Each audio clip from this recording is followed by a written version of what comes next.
నమస్తే, welcome to #you. నేను మీ Rajesh. So ఇప్పుడు తెలుగులో టెలికాస్ట్ అవుతున్నటువంటి బిగ్ బాస్ సీజన్ 9 మరింత వివాదాస్పదంగా మారుతుంది. వివాదాలు కొనసాగుతున్నాయి, వివాదాలు వెంటాడుతూ ఉన్నాయి. తాజాగా దమ్ము శ్రీజ అట, ఈమె ఎవ్వరికి తెలియదు, అగ్ని పరీక్ష ద్వారా ఎంట్రీ ఇచ్చింది. అయితే ఆల్రెడీ ఎలిమినేట్ అయిపోయింది, మళ్ళీ ఎంట్రీ ఇచ్చింది, మళ్ళీ ఎలిమినేషన్ కూడా రెడీ అయిపోయింది. అసలు ఎందుకు వస్తున్నారు, ఎందుకు పోతున్నారు కంటెస్టెంట్స్? మరోవైపు అలేఖ్య చిటిపికల్స్ కూడా అంతే, ఆమె కూడా ఎలిమినేట్ అయిపోయింది. ఇట్లా గతంలో ఇదే అంశం మీద బిగ్ బాస్లో ఏం జరుగుతుంది, ఇదంతా స్క్రిప్టెడ్ షో అనే చర్చ తెర మీదకి వచ్చినటువంటి సందర్భంగా ఖచ్చితంగా ఇటువంటి షోస్, ఇటువంటి టీవీ షోస్ వల్ల ఖచ్చితంగా సమాజానికి దుష్ప్రభావం ఉంటుంది. దీన్ని బ్యాన్ చేయాలని డిమాండ్ వచ్చినప్పుడు కూడా నేను ప్రధానంగా బ్యాన్ చేయాలని డిమాండ్ చేసి దాసరి విజ్ఞాన్ గారు మనతో పాటు ఉన్నారు. ఆయన ఆ రోజు పెద్ద ఎత్తున లేదు ఇదంతా కూడా ఉండాల్సినటువంటి షో, దీనికి చాలా పెద్ద ఎత్తున ప్రజలకు మంచి కోరుతుంది, ప్రజల హితం కోసమే ఇటువంటి షోస్ అని చెప్పి ఆయన చెప్పాడు. ఎక్కడ వల్గారిటీ కానీ ఇటువంటి కంటెంట్ ఏమీ లేదు అని ఆ రోజు చెప్పాడు. కానీ ఇవాళ బిగ్ బాస్ నిజంగానే స్క్రిప్టెడ్ షో అంటానికి ఇటువంటివే నిదర్శనం. ఎందుకంటే అగ్ని పరీక్ష ద్వారా ఎంట్రీ ఇచ్చినటువంటి శ్రీజ ఎందుకు వచ్చిందో, ఎందుకు పోతుందో, నిజంగా ఓటింగ్ వేసి ప్రజలు సపోర్ట్ చేస్తున్నటువంటి వాళ్ళు నిజంగా పిచ్చోళ్ళ కూడా అర్థం కావట్లా. కానీ బిగ్ బాస్లో ఏం జరుగుతుందో కూడా అర్థం కావట్లా. అసలు ఏం జరుగుతుందో మాట్లాడదాం. మనతో పాటు ఫిలిం క్రిటిక్ దాసరి విజ్ఞాన్ ఉన్నారు, మాట్లాడదాం. విజ్ఞాన్ గారు నమస్తే. ఏంటి బిగ్ బాస్ నిజంగానే జనాలను ఎదవాలనుకుంటున్నారా, లేకుంటే ఎందుకు తీసుకొస్తున్నారు, ఎందుకు పంపించేస్తున్నారు? అసలు ఆ దమ్ము శ్రీజ ఎవరు, ఏంటి, ఎందుకు వచ్చింది, ఎందుకు పోతుంది, మళ్ళీ ఎందుకు వచ్చింది, మళ్ళీ ఎందుకు పోతుంది? యాక్చువల్గా ఫస్ట్ ఈమె ఎంట్రీ అగ్ని పరీక్షలో వచ్చి రాగానే విచిత్రంగా చూసి ఏంటిది అనుకున్నారు. ఈమె అవసరం లేదు, ఇరిటేటింగ్ అన్నా కూడా నవదీప్ ఒక ఛాన్స్ ఇవ్వడం వల్ల ఆ పిల్ల ఏదో రకంగా అట్లా లాస్ట్ వరకు వచ్చేసింది.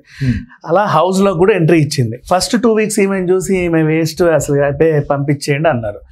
5th వీక్లో మరి ఎందుకో వచ్చారు, నాకైతే నచ్చలేదు, ఓపెన్గా చెప్తున్నా. చాలా మందికి ఈవిడ అసలు అనుకున్నారు. హౌస్లోనే ఓట్లేసి ఏదేదో చేసి ఎవరినో ఒకరిని గెంటేంటంటే అందరూ కలిసి మీకు నచ్చలేదు, మీరు మళ్ళీ బాధపడి ఉండాలి మళ్ళీ హౌస్లోకి వస్తే. అది ఓకే. ఈమెను గెంటేశారు. గెంటేసిన తర్వాత యాక్చువల్గా ఎవరినన్నా గెంట వేయబడితే నాగార్జున గారి దగ్గరకు వచ్చి ఇన్ని రోజులు వాళ్ళు మనల్ని ఎంతవరకు ఉద్ధరించారనేది టీవీలో ఒక ఏవి వేస్తారు. ఈమెను వచ్చావా సర్లేపా అని పంపించేశారు. నాకు ఏవి వేయలేదు, పైగా నన్ను ఓటింగ్ ప్రకారంగా కూడా నన్ను ఎలిమినేట్ చేయలేదు. మీరు మాట్లాడుకొని నువ్వు పో అంటే సరే పొమ్మన్నారు. నాగార్జున దగ్గరకు వచ్చాను. నాగార్జున గారు కూడా అమ్మా ఈమె ఇంతకాలం ఏం చేసిందో చూడండి అని అది కూడా చూపడం. సర్లే వచ్చావుగా పో అని గెంటేశారు. నన్ను అంత ఇదిగా ఎందుకు తీసిపడేశారు, మరి ఎందుకు పిలిచారు? అట్లా అగ్ని పరీక్ష ఎందుకు మరి?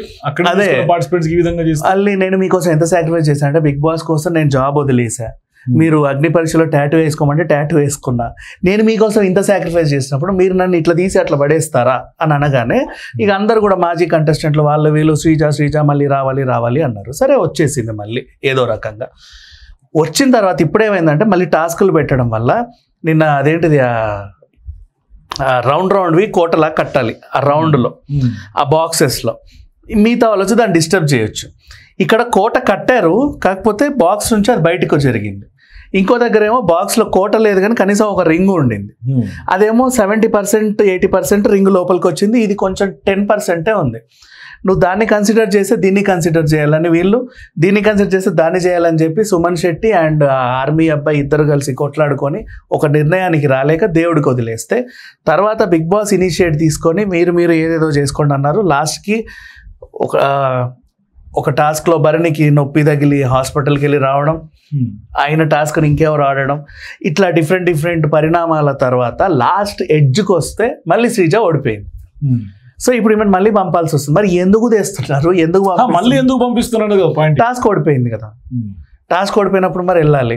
మరి టాస్క్ ఓడిపోతే మళ్ళీ ఆడియన్స్ పోల్స్ నుంచి ఓట్లలో నేను నామినేషన్లో లేను కదా, ఈ టాస్క్ ఓడిపోయినందుకు నేను మళ్ళీ ఎందుకు వెళ్ళాల్సి వస్తుందని చెప్పేసి వీళ్ళ బాధ. మరి ఆడియన్స్ ఓట్లు వేసే వాళ్ళందరూ పిచ్చోళ్ళ అని. నెక్స్ట్ ఇంకొకటి, దివ్యల మాధురి లీస్ట్లో ఉందంట, ఆమెను కాపాడటానికే ఈ టాస్క్ పెట్టి బిగ్ బాస్ ఏదో చేశాడని చెప్పి మళ్ళీ ఇంకో వాదన.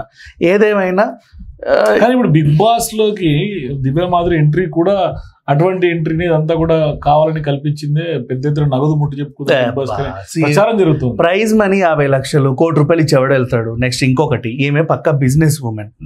మొన్నే ఒక దుకాణం పెట్టుకుంది. ₹1 కోటి ఉంటే ఆ వకులా సిల్క్స్ ఇంకో బ్రాంచ్ పంజాగుట్లో అమీర్పేటలో పెట్టుకుంటుంది కదా. ఇక్కడికి వెళ్ళడం ఎందుకు? అండ్ నెక్స్ట్ నష్టం ఎంతో తెలుసా? ఈమె ఎప్పుడు వెళ్ళింది? Correct Dasara Deepavali festivals. వాళ్ళ బిజినెస్ కొత్తగా లాంచ్ చేసిన కొత్త బిజినెస్ కి ఫస్ట్ ఫెస్టివల్ అంటే అక్కడ ఎంత డెకరేషన్ ఉండాలి, ఎన్ని డిస్కౌంట్లు ఉండాలి, ఏం చేయాలి. ఫస్ట్ ఫెస్టివల్కే నువ్వు పట్టు చీరలు అమ్మకుండా ధన్తేరస్ లేదు, దీపావళి లేదు, రాక్షి లేదు, ఏమీ లేకుండా ఎటో వెళ్ళిపోయావు.